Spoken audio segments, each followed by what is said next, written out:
G'day and welcome to another video. My name's Claire and I am the designer and video creator here at Crochet with Claire. In today's video we are going to learn how to make a wind spinner, and works up quick and is great for gift giving. There will be a free reading pattern available and I will put a link for you in the description box below the video. So let's get started on the lesson. I'm going to be using a yarn that I've never used here on the channel, and this is Ice Yarns. Look at the colours in this yarn. It is so pretty. There will be a link for this yarn in the description box below. And where is it? Here we go. It's called Rainbow and it recommends a 4mm or a US size 6 number 3 weight yarn, which is a double knit in the UK or an 8-ply in Australia. I am going to be using a crochet hook that is smaller than what is recommended because we want it to have tighter tension than what we would normally have. This is 100% acrylic, and like I said, I will put the link for you in the description box below. If you make a purchase via that link, then I do earn a teeny tiny commission, and it helps keep my channel going and keep all these videos coming out. This is amazing. I've made lots of stuff in this yarn, but I've never actually used it for a tutorial. For a crochet hook, I am going to be using one out of this budget crochet hook set. This is another one that I found. I haven't done a review on this one yet, but I absolutely love it. It's in this little cute bag. It has a little zipper pull and has all your items inside. It came with some stitch markers. It's come with these awesome yarn needles. I have already got a set of these and they're absolutely fabulous. I use them all the time. I purchased mine separately. I can't remember where I purchased mine from. It could have been Amazon, I'm not sure. And then we've got all of our crochet hooks inside. I am going to be using a 3.5mm crochet hook, and this is also a E size hook. So you have all those in there. These are really good to use. I have been using these off camera. I used them in one of my latest projects that I was making, and that was the crochet hat, if you saw that one where we yarn bombed the hat. So I'm going to try a center pull. I have done center pull with these before, but these yarns generally don't particularly like it. So let's see how we go. If we get too much yarn vomit, we are going to go from the outside. Oh, look at that. Perfect. One thing you do have to be careful with this yarn, because it's fuzzy, I don't know if you can see that on camera, it's a fuzzy yarn, so it can have a tendency to cling together when you're pulling your work out. So if you need to frog your work, it does have a tendency to cling together. So if you are going to be frogging your work, then I suggest do it very slowly, and that will help with the unwinding process. So we're going to start with a slip knot, and first of all we're going to do 15 chains. This is going to be the little loop that you're going to use to hang it up. So you can change the amount if you like, it doesn't matter and doesn't make any difference to the pattern. So make a chain of 15.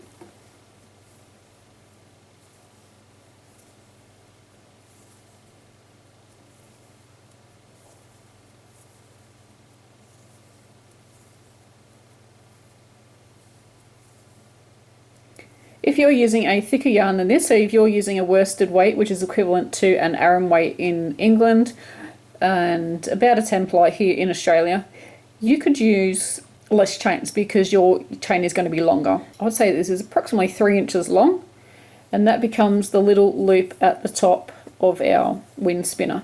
If you want a bigger loop, add more chains. That's perfectly fine. So what we're going to do now is we're going to join to the very first chain, and we're going to make a slip stitch so that it closes up our loop.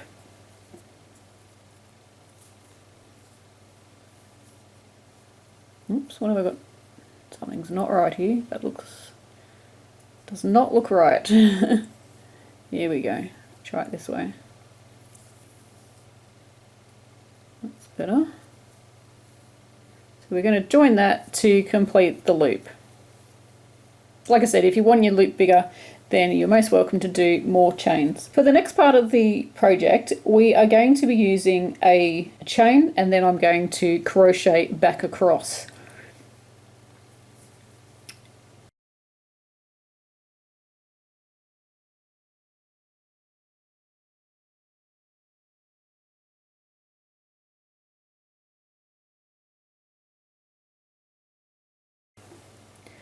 So the length of our chain, or the length of the amount of foundation single crochets that we're going to do, is the length that we want our wind spinner.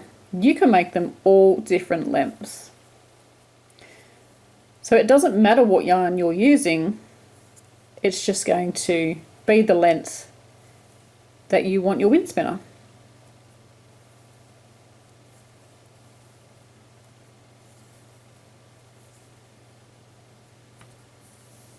So keep going until you have the length that you want, and I'll meet you when we're ready for the next step. So I have finished my chains and I have no idea how many there are. I've just measured it and it measures approximately 32 centimeters or 12.5 inches. But like I said, it doesn't matter what length you make this, it's up to you depending on how long you want it. So now what we're going to do is we're going to single crochet back across the row. So this is row 1, we're going to single crochet in the second chain from the crochet hook. That's our first and that's our second. Sorry this yarn's a little bit dark, I didn't realise what colour was going to come out first. But we're just going to crochet across and single crochet all the way until we get back to the loop that we just created.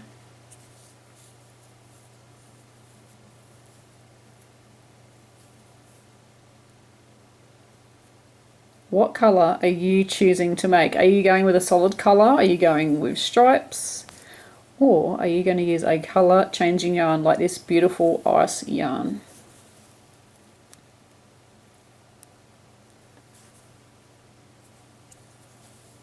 So crochet all the way across until we get to the other end, and you're not going to crochet, it's just a mess at the moment, all these ends hanging out. You're not going to crochet around the loop unless you want to, but I'm not going to, so we're going to stop where it joins to the crochet chains that we made for our loop. So we're going to stop just here. Pause the video and I'll see you there. So you can see I have crocheted all the way across and I've up to my loop. And what we're going to do is we're just going to slip stitch in the loop so that just here it connects it together, otherwise it looks a little bit weird. So we're just going to go into the loop with our crochet hook and then grab our main yarn and just pull that through like so. We're going to turn our work around and we're going to work a chain 2. This doesn't count as a stitch, it's just to get us at the right height to start our next row. And what we're going to do is work 3 half double crochet into each single crochet across. So into this first one that we just did, just there, we're going to work 2 half double crochet.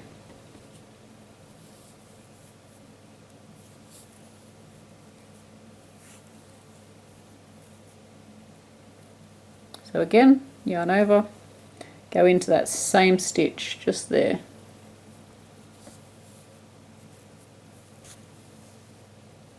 And into the next stitch, and each stitch across we're going to work 3 half double crochet. So just in there.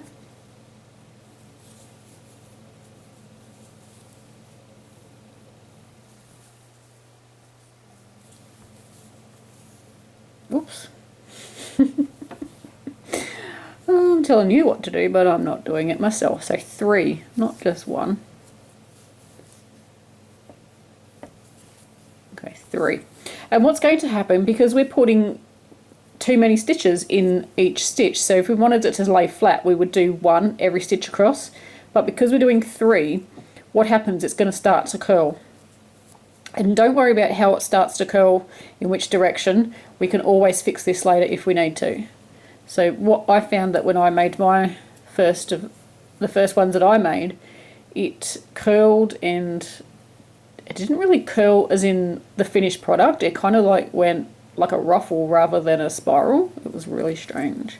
So don't worry if it completely curls the wrong direction, you don't need to fix it until we get to the end. It's really easy to do, so don't worry. Okay, so as we work across, we're working 3 half double crochet in each stitch.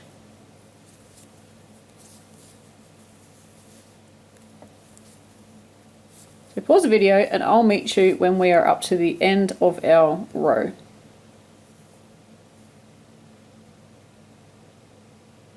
When we get to the end, we've done our 3 half double crochets in the last stitch. We are going to work our next row.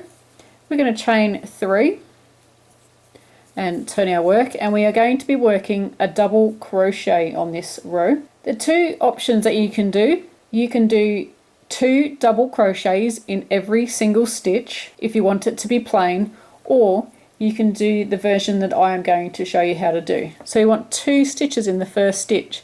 This chain 3 counts as our very first stitch, so we are going to put another double crochet into that first stitch. We're going to chain 3, so this is the optional one if you want to try this one. Chain 3 and slip stitch into the first chain. So going back down to the first chain, which is down here, I'm going to make a slip stitch. Oops, you want the yarn to be in front. So you want the yarn in front, there we go. Okay, it must just twist. And we're going to do a slip stitch. We're going to do 2 double crochet in the next stitch. We've already gone into there. I'm going to go in the next stitch and work 2 double crochet. If you just want a plain version, you can just work your double crochets and not do the chain bit that I do. So chain 3, double crochet, goodness me, slip stitch into that very first chain.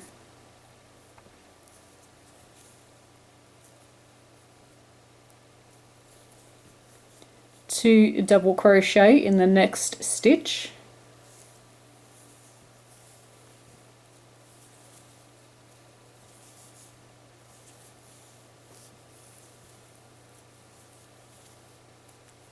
Chain 3 and slip stitch into the first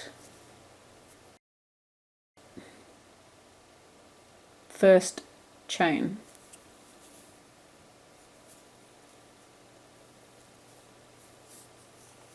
Again, into the next stitch, 2 double crochet,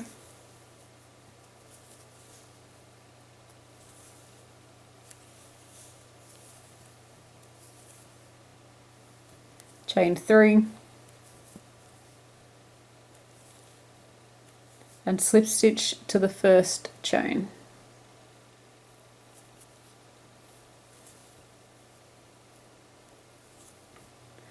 And we're going to repeat this all the way across, and by doing your chain 3 and slip stitching, it creates, I call it a picot, I don't even know how to pronounce it properly, P-I-C-O-T, picot.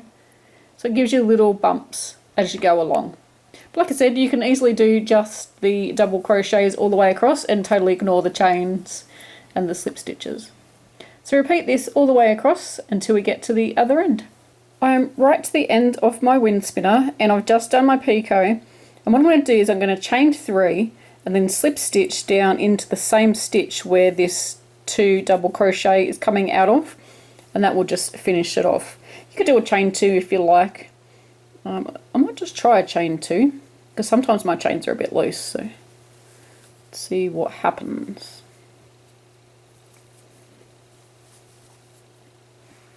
Yep, I think that looks fine. It's not too tight, so it was okay. But if you've got tight chains, then just maybe do 3 there. And we are finished. You could single crochet around the loop if you like, but I'm not going to, so I'm going to leave that. And I'm going to cut off my yarn. I'm just going to make it about 4 inches, 3 to 4 inches. And then we're going to finish off. And I was just watching, so today's Thursday, not that it matters to you, but Thursday mornings for us here in Australia and Wednesday nights for the US and UK. was watching Chantel Hill's live, and Chantel talks about everything crafty, and today Chantel was crocheting on her blanket, showing us progress, and we were talking about all the things that go missing. So we were talking about scissors, yarn needles, stitch markers, tape measures, all the things that we use for crochet and all the ones that go missing, and you can just never find them when you need them. So what is the item that you always struggle with? Mine personally, if you've watched my videos enough, you'll know that it's scissors. I don't know what it is, like they just disappear. It's obviously me doing it, no one else. Well, my husband lives here, but no one else lives here. He's probably not going to take my scissors, so can't even blame it on him. There we go, that's just all sewn in. And that is finished now. Oh no, I've just got one more end to sew in, but you're going to do that exactly the same way. So you can see my wind spinner isn't all curling the same direction. You can see there it's out of whack. So the easiest way to do this is grab the bottom, which is the end that doesn't have the loop, and you're just going to, I can't describe it, I'm just going to show you what I do. So I just grab the end and I just keep winding it. I'm just turning it around, and as that next layer comes on, I'm just laying it the way it should be. So I'm kind of like spinning the other bit if it's not in the right spot. And when you come to a weird bit, you'll see that it doesn't sit properly. I'm not sure where that weird part's gone on mine. I might have already done it. But yeah, you just keep turning. Look at all these colours coming through. This is beautiful yarn. So the rest should be okay, because that top bit didn't seem to twist as much, but there were sections. I have already twirled this together to make sure it looked right, but if yours is just out of whack a little bit, then don't worry, just keep twisting. And then what you'll end up with is a little stack with all the gorgeous colours. Tell me what yarn you've used, I'd love to know. And then grab your end piece and just pull. Just hang on to the other end. Now if you want, you can add beads, or you could add pom-poms, you could add anything to the end of this. I haven't got anything at the moment, but if I find something on my crafty travels, I will be sure to grab something and sew it on the end, just for a little bit of weight. But these do work without any weight on the end. So very, very nice. I love how this is. Now I can't show you on the video like this, but when you're hanging it up, now you've hung it up, you could just adjust these little discs here, but depends on the look you want to go for. So I've just hung this on my light stand for my studio, and you can see that that's how it will hang. And obviously if it's outside, it will move around in the wind. It's not going to do it in here because I'm inside and there is no window open. But yeah, thanks for watching everyone. I hope you enjoyed this project. Give it a thumbs up if you wouldn't mind. That really does help me out here on my channel. Tag me on Instagram, share it on Facebook, and until next time, happy crochet.